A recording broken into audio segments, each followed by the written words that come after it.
Salut Bruno. Salut Paco, ça va? Ouais, ça va et toi? Ouais, nickel. Un nouvel épisode? Yes. Un peu moins philosophique peut-être que le dernier qu'on a fait. Ouais, c'était sur quoi le dernier? C'était sur... C'était Doit-on donner ouais. toujours le meilleur à ses enfants? Qui était, on est parti assez loin. Ouais. Là, c'est un peu plus, on va dire, matériel, un peu plus pratique. Ouais. La question qu'on va se poser aujourd'hui, c'est comment naviguer dans le flot incessant des informations et filtrer surtout les informations dont on a besoin. Ouais. Je pense que tu as eu conscience, tu as pris conscience aussi que le monde est de plus en plus irrigué d'informations. Ouais. Enfin, moi, je suis de la génération qui n'avait pas connu Internet. Ouais. Donc, je peux te dire que la transformation a été brutale et qu'on passe d'une société, en fait, où je me rappelle encore qu'on cherchait de l'information en mode ah putain, j'aimerais bien avoir de l'information. Tu vois, tu avais des bottins, des pages blanches, en papier. Encyclopédie universaliste. Ouais, universaliste. Mais oui, universaliste. Non, mais c'est ouf. Et c'était ça qui faisait que tu avais l'information. Ouais. Et dès que tu avais un peu d'internet, tu peux aller sur Yahoo. T'es là, ouais, incroyable. Et maintenant, en fait, tu fais un bond là. C'est juste complètement l'inverse, en fait, où on est complètement inondé d'informations de partout. Mobile, sur le téléphone, sur l'ordinateur, à la télé, à la radio, sur les podcasts. Le flow, en fait, l'information est telle, parce que tout est gratuit et du coup, ça se produit, ça produit, que maintenant, le plus compliqué, c'est qu'est-ce que je fais avec tout ça, quoi. Ouais, c'est infobésité. Ah ouais. Tu sais, le mot, c'est pas moi qui l'invente, hein, vraiment, comme dans la nourriture où aujourd'hui on est on mange, c'est même plus par rapport à la faim, tu vois, et même le nombre de calories qu'on ingère, il est plus du tout adapté à ce que notre corps et notre métabolisme peut accepter. Bah, c'est vrai que dans nos petits cerveaux, le nombre d'informations qui nous arrivent par les yeux et par les oreilles, d'ailleurs en partie ce podcast, hein. Et bah il a je sais pas combien de fois été multiplié par combien, quoi. Mais et tu sais, c'est autant le volume que la vitesse, enfin autant le volume que le nombre d'informations. Et aujourd'hui, les informations, elles sont de plus en plus courtes aussi, de plus en plus en temps réel. Genre, tu sais, si tu prends un journal d'il y a, je sais pas moi, il y a 50 ans, en fait, t'as l'information de 2-3 jours en arrière. Là, t'as l'information à la minute. Les chaînes d'information en continu, c'est que de l'info. Et ouais, je pense que autant les nombres de calories trop importantes, ça fait mal à notre métabolisme, autant le nombre d'informations, ça fait mal à notre cerveau, sur les capacités de mémoire, sur les capacités de concentration, sur les capacités même d'exécution et de passage à l'action, tu vois, parce que en fait, tu sais plus quoi penser. Il y a une expérience, le paradoxe du choix. Tu prends une courbe, le nombre de en abscisse, le nombre de choix, donc de 0 vers l'infini, donc en horizontal, et en vertical, le degré de satisfaction et d'action que tu vas prendre. L'expérience, c'était dans un supermarché, stand de test de confiture, un stand où il y a 48 confitures et un stand où il y a 3 confitures. L'expérience et ce qu'il voulait juger à la fin, c'est avec lequel stand il va avoir le plus de ventes de ces confitures à la fin, et quel est le niveau de satisfaction des gens, comment ils ont aimé les confitures, tu vois. Et donc c'est dans le stand où il y avait que 3 confitures que les gens ont le plus acheté les confitures après, et que les gens ont mieux noté les confitures. Genre, est-ce que vous avez trouvé bonnes ces confitures, tu vois. Parce qu'en fait, quand t'as trop, genre, il y a ce paradoxe du choix, c'est déjà tu vas te dire je sais pas si elle est vraiment bonne, parce que tu as trop de choix, donc tu te dis j'ai pas tout testé, donc j'arrive pas à savoir. Et aussi tu vas moins acheter parce que tu te dis en fait laquelle j'achète sur les 48, alors que quand t'en as 3, en fait c'est plus simple, hop, j'en choisis une. Ton cerveau il a beaucoup plus de facilité à le processer, quoi. C'est clair. C'est un peu aussi, enfin, quand t'es comme les gens qui vivent dans des endroits reculés, qui n'ont jamais connu la civilisation, et pour qui le monde est comme ça, tu vois, et qui en fait sont traumatisés par ce qu'ils voient, et qui en fait le monde est complètement différent. Mais là, je digresse un peu. Sur l'immobilier aussi, c'est un truc. C'était un des derniers bastions, je trouvais, moi, qui était un secteur où l'information ne flowait pas de façon continue autant. Parce que ne serait-ce que, tu vois, tout ce qui est vente, il y a seulement quelques années où en fait tu peux avoir avec le site des impôts, tu vois, le niveau de vente, enfin le prix auquel un bien s'est vendu. Oui. Mais encore, c'est pas très, c'est encore, il y a un peu un délai. Ouais. T'as 6 mois. Donc c'est un des derniers bastions où l'information flotte pas de façon continue. C'est vrai. Mais bientôt, en fait, ça va aussi y arriver, tu vois. Les formateurs IMO qui pouvaient encore vendre des formations en disant des trucs, maintenant, n'auront plus aucune utilité puisque on a autant d'informations gratuites partout. Donc ça, c'est voilà. Ou avant les petites annonces. T'attends ton édition du journal qui est publiée de façon hebdomadaire, alors qu'aujourd'hui, t'as des alertes en temps réel sur une annonce qui est posée, quoi. Ouais. Et du coup, pour l'investisseur, c'est bien et c'est pas bien finalement, parce que bien pour s'informer, il y a plein de gens, c'est vrai, franchement, qui avaient pas du tout l'idée d'investir, qui sont mis à l'investissement et par l'immobilier, qui sont mis après à la bourse et à d'autres trucs et entreprendre. Et tu vois, c'est bien pour eux, tu vois, c'est super. D'un autre côté, si t'étais toi campé et que t'avais ton prix carré, tu connaissais tout ton secteur, enfin tout ton réseau local et que tu connaissais tes prix, t'avais l'agent IMO qui te connaissait et te faisait, au fait, il y a ce bien-là, il est super. Comme c'est du gré à gré, tu vois, il dit ce truc-là, ce qu'on appelle les anomalies de marché, tu vois. Ouais. Un truc qui vaut la moitié du prix du mètre carré du secteur. Et tu te retrouves dans tes main, pourquoi ? Parce que tu connaissais ce gars-là, tu vois. Ouais. Alors que maintenant, ça va peut-être plus compliqué parce que les gens ont plus accès à ce genre d'infos.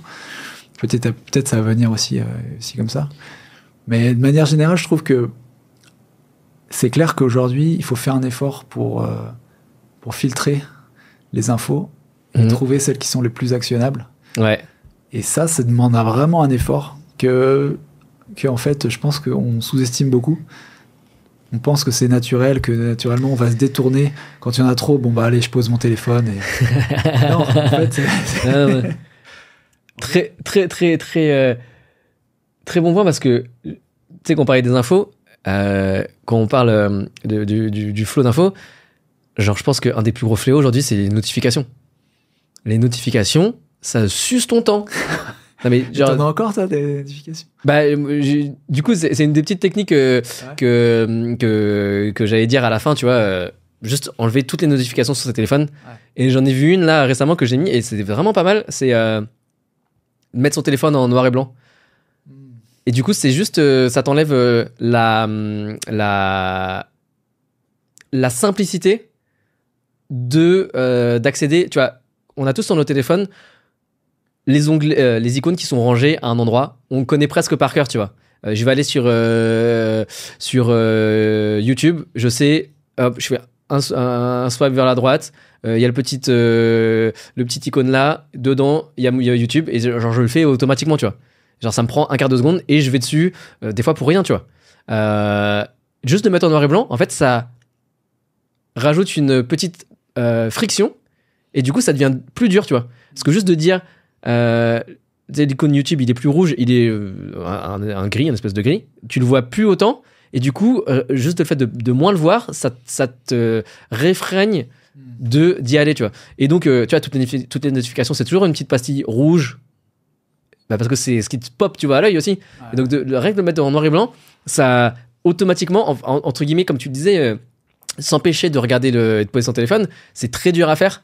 Donc du coup, d'essayer de mettre des embûches un maximum dans ce qui te fait aller vers des pulsions de nouveautés, tu vois. Et en même temps, le cerveau, il est fait pour la nouveauté, tu vois. Entre quelque chose de stable et quelque chose de nouveau, on a tous un biais pour la nouveauté parce qu'en fait, ce qui est stable, on l'a dans notre champ de vision, on l'a dans notre périmètre de savoir est-ce que c'est dangereux ou pas. Ce qui est nouveau, justement, il faut l'évaluer. Il faut se dire est-ce que c'est dangereux ou pas. Et donc, déjà, tu as ce biais à la nouveauté, et encore plus le biais à la nouveauté négative, où là, ton cerveau, il court les deux pieds en avant, et c'est vers ça qu'il va focus, parce que si c'est nouveau et que c'est dangereux, il faut s'en prémunir, tu vois. Donc, on a une tendance naturelle à aller vers ça. C'est pas pour rien que l'info en continu, sur une chaîne d'info en continu, t'as que des choses négatives, tu vois, sur le bandeau là qui déroule. Il y a que des trucs alerte rouge ou alerte machin.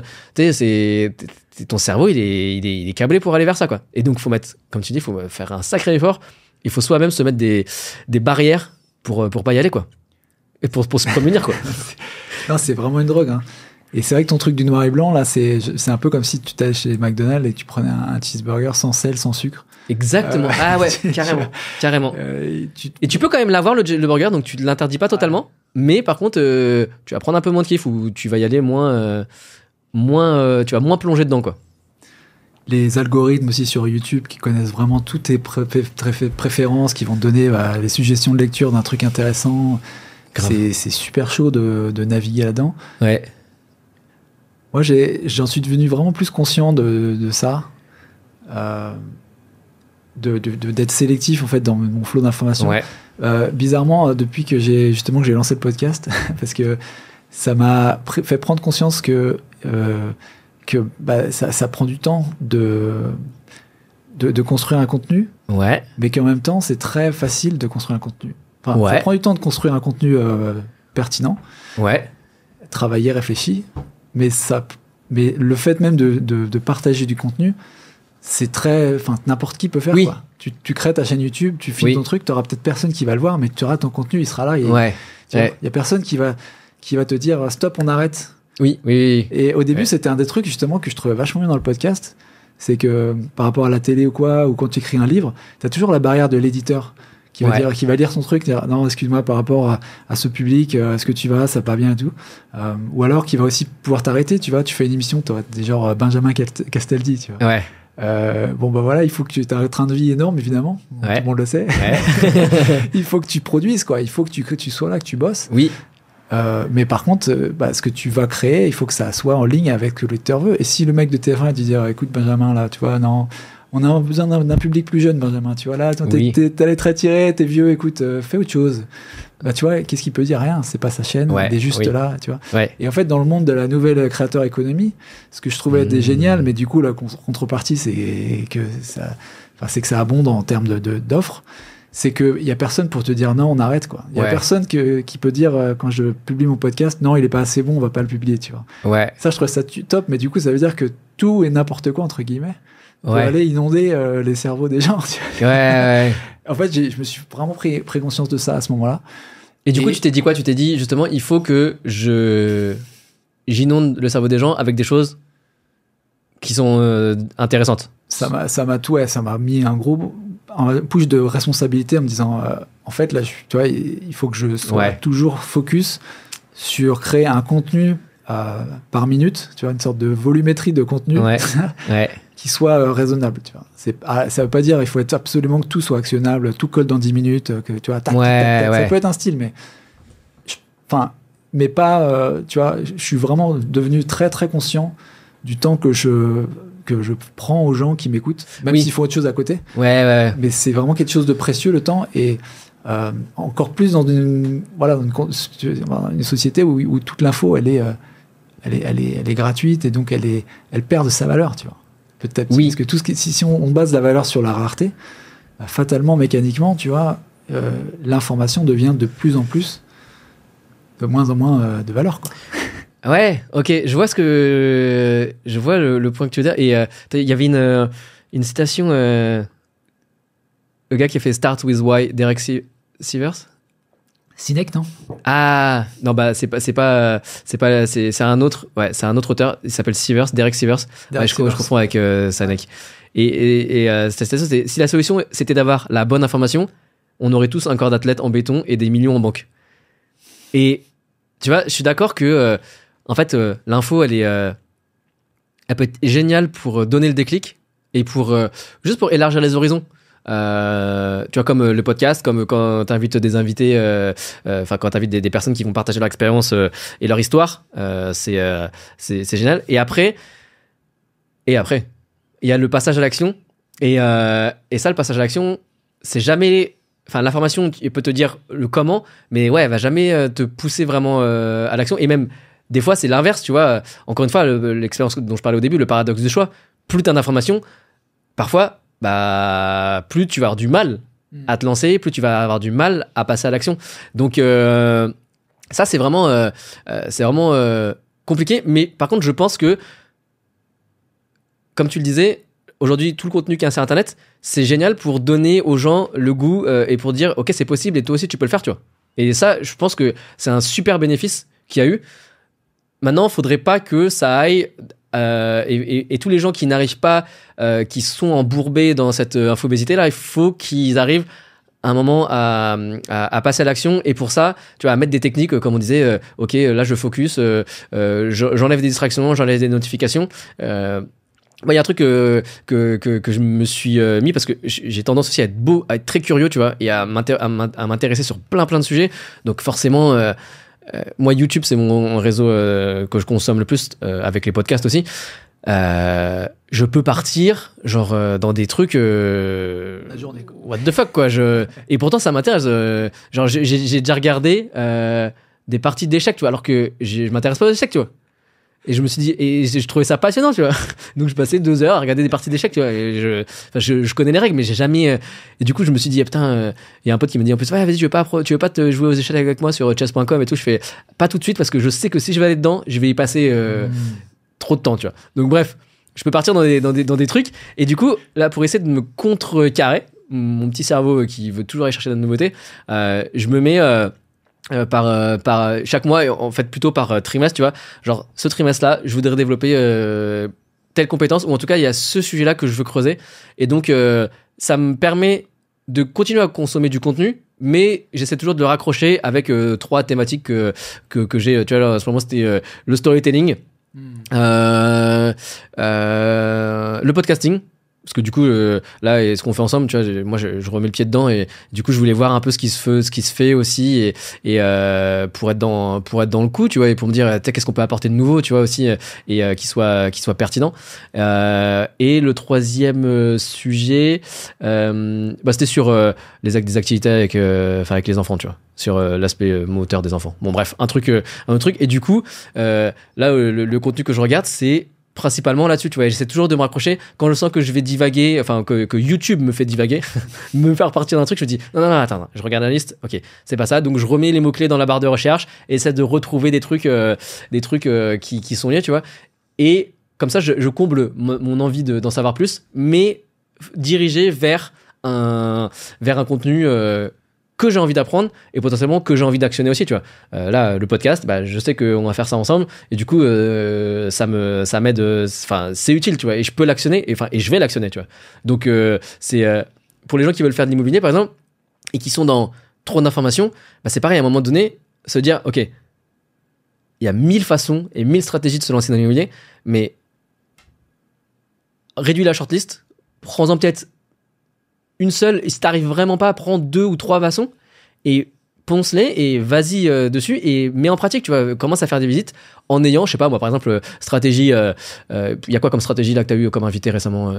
Colocation. Tu vois, colocation, regarde, va commencer à faire des visites qui sont liées pour des biens en colocation, et comme ça, tout ce que t'auras entendu, et tu vas le mettre en pratique, et tu vas pouvoir l'utiliser, au lieu de te dire je regarde la colocation, et après je regarde le courte durée avec des biens atypiques, et je regarde, parce qu'au final tu visites quoi quand tu fais ça? Tu visites, tu vas dire à un immobilier, chercher un bien en colocation, ou un truc atypique, ou un immeuble, tu passes pour un guignol, et tu vas jamais rien trouver comme ça, quoi. Donc focus sur une stratégie, donne-toi juste peut-être un mois ou un trimestre, et tu fais et t'essaies d'aller là-dessus, et essaye d'avancer le plus possible dedans, quoi.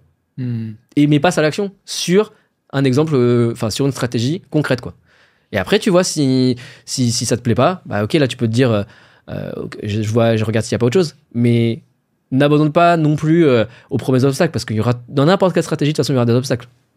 Et donc ouais, non, complètement. Et dans la formation, il y a moyen c'est une bonne stratégie, je trouve, d'aller vraiment en profondeur plutôt qu'en largesse, on dit, enfin tu vois, en largeur, quoi. Tu vois ce que je veux dire, d'aller sur un sujet particulier, par exemple la colocation, ou tu peux même faire encore plus nicher, dire la colocation pour jeunes travailleurs dans ce secteur, et je fais ça à fond, et je vais vraiment comprendre la clientèle, ce qu'elle veut, quelle est la demande, etc. Et puis tout travailler autour. Ça c'est intelligent, et effectivement de le faire de façon séquencée, ça veut dire que ça veut pas dire que tu oublie les autres choses, mais tu vas aller voir à un autre moment. Exactement. Se donner le temps, quoi. Je suis curieux parce que, par rapport à ce que tu dis, quand tu vois que tu divagues sur YouTube, est-ce que tu te donnes des durées de temps? Et c'est marrant, je viens de le mettre la semaine dernière, que YouTube me prévienne au bout d'une heure quand je suis dessus, tu vois.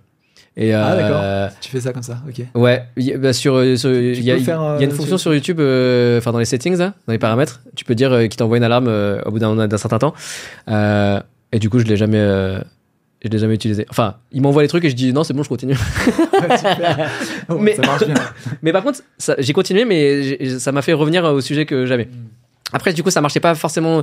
Enfin, je regarde comment je vais le faire, mais j'écoute des podcasts aussi sur YouTube. Et du coup, tu vois, un épisode de podcast qui dure plus d'1 heure.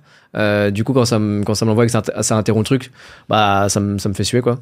Mais ça, c'est un truc à travailler, tu vois. Et petit à petit, ouais, j'essaie de me mettre des petites embûches pour contrer mon cerveau. Ah, c'est cool. Moi, ce que j'aime bien dans le genre d'embûche, c'est justement tout ce qui est différé. Différer ce que le cerveau a envie tout de suite de consommer. Ça veut pas dire que tu le perds, en fait, parce qu'on a la panique, tu vois, que merde, si je regarde pas le truc maintenant, j'ai la super info qui est là, elle va disparaître, tu vois. Ouais. Je vais perdre cette connaissance. Et en fait, c'est l'idée de tout de suite la mettre quelque part, dans un bloc-notes ou quoi, tu vois. Le lien de la vidéo, par exemple, tu le mets là sur ton bloc-notes, ça veut pas dire que tu l'as pas regardé, il est là pour n'importe quand tu auras le temps de le faire. Et à 90% des cas, en réalité, tu vas jamais le revoir. Mais ça te déculpabilise parce que voilà, l'info, je l'ai pas perdue, elle est là dans mon bloc-notes. Et en même temps, tu peux toujours, si vraiment c'est une info qui a de la valeur, aller la regarder à un autre moment. Ouais. Et voilà. Après, c'est la stratégie aussi de créer des thèmes, tu vois, de créer le second cerveau. Tu vois, je suis un peu là-dedans en ce moment. Donc Ok. Non, bah, ok, bah, moi, là, les notes de l'épisode, c'est dans mon second cerveau, là. Ok. J'utilise, moi, j'utilise Obsidian comme outil, mais je sais qu'il y en a plein d'autres. Et du coup, Obsidian, ce que j'aime bien, c'est que ça marche par arborescence et par lien interne, comme Wikipédia. C'est-à-dire que quand tu prends une note, et tu peux le lier avec une autre note que tu avais déjà écrite. Donc, je les classe. Je classe rien. J'ai juste un gros bloc. Enfin, un gros dossier, mais c'est dans les notes entre elles qui sont reliées, tu vois. Donc, je sais pas, moi, sur le thème de la délégation, j'ai relié à des choses que j'avais déjà écrites, et du coup, moi, je pense beaucoup comme ça par arborescence, tu vois. Hop, une idée, ça me fait penser à un truc, et relier des points, et des fois, tu fais des liens entre des choses complètement différentes, mais il y a un point commun, et ça me permet de trouver ça, tu vois. Donc, ça, effectivement, ça, c'est une des choses aussi que j'ai mis dans aller chercher de l'information et surtout donner de la consistance à l'information. Et c'est pas juste qu'elle passe par une autre oreille et qu'elle ressorte par l'autre, mais qu'elle passe que l'information et que dans chaque vidéo que je regarde, j'essaie au moins d'en tirer une information. Et ça, faut de passer par l'étape de prendre la note, quoi. Ouais. Et qu'elle est quelque part après, comme tu dis. Et au moins, ça, le temps qu'il est pas, t'as passé du temps à avoir une information, mais elle est quelque part, tu vois. Et donc donner de la valeur à cette information par l'archivage, quoi, carrément.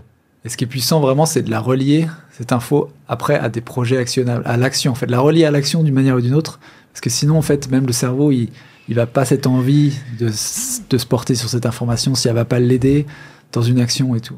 Et donc, il y a aussi ce truc de retrier, et je pense que c'est un travail à faire constamment. Moi, je suis vraiment au tout début, donc je sais pas comment tu vois, ça va fonctionner. J'ai l'impression des fois que ça me dépasse même, et je me dis, il faut que je m'accroche, parce que je trouve l'idée vraiment très impactante d'avoir cette espèce de banque de données qui est propre à soi, puisque c'est toi-même qui avons glané les infos au fil de nos visionnages, etc., sur des semaines, des mois, et d'avoir une sorte d'info qui est propre, propriétaire, si tu veux, quelque part, même si voilà, et d'utiliser après, quand tu fais des recherches, des projets, etc., d'aller puiser, pas refaire tout depuis le début, aller voir sur Internet, mais d'aller voir que les infos que tu as glanées toi, en fait, que ton cerveau a trouvé intéressantes, qui t'ont qui ont résonné chez toi, et qui peuvent être utilisées, recyclées dans des projets peut-être 1 an après, 2 ans après, etc. Carrément.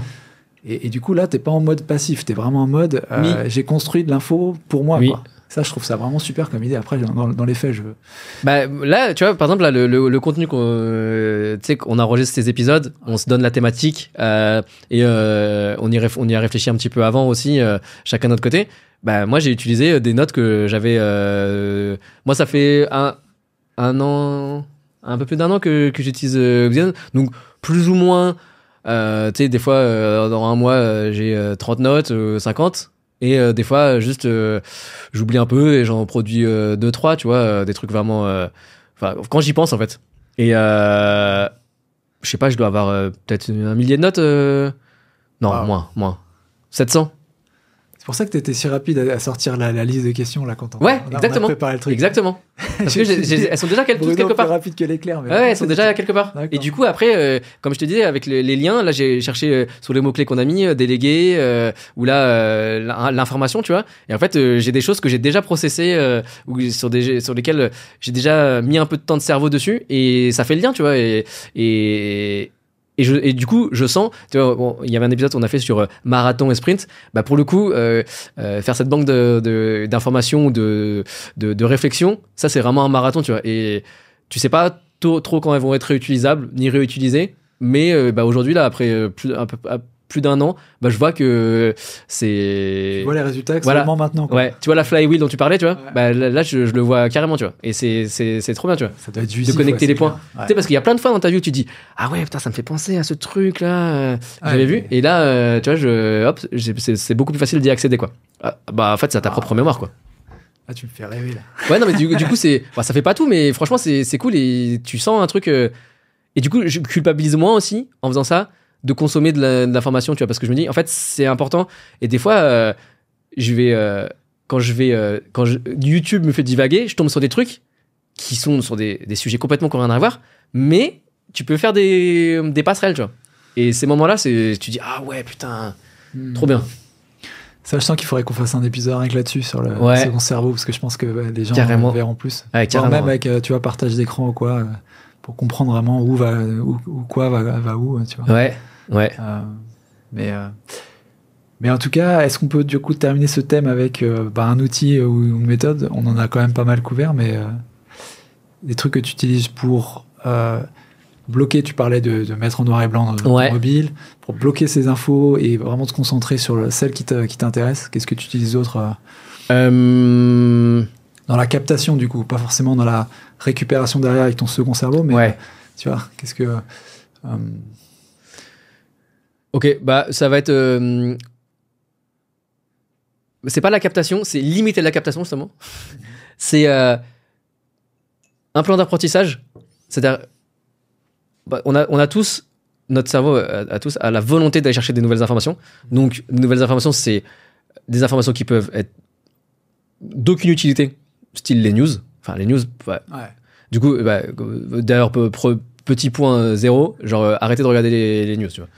Voir la télé, quoi. Tu peux aussi voir la télé, mais même, tu sais, genre les applications Le Monde et tout, mes potes, ils me disent ah, mais c'est trop bien et tout, mais en fait, ça m'apporte pas grand chose, tu vois. Et par contre, j'ai des chaînes, je m'informe sur la géopolitique, mais avec un niveau où je sélectionne ceux qui me donnent l'information, parce que il y a déjà un process d'analyse de fait, tu vois.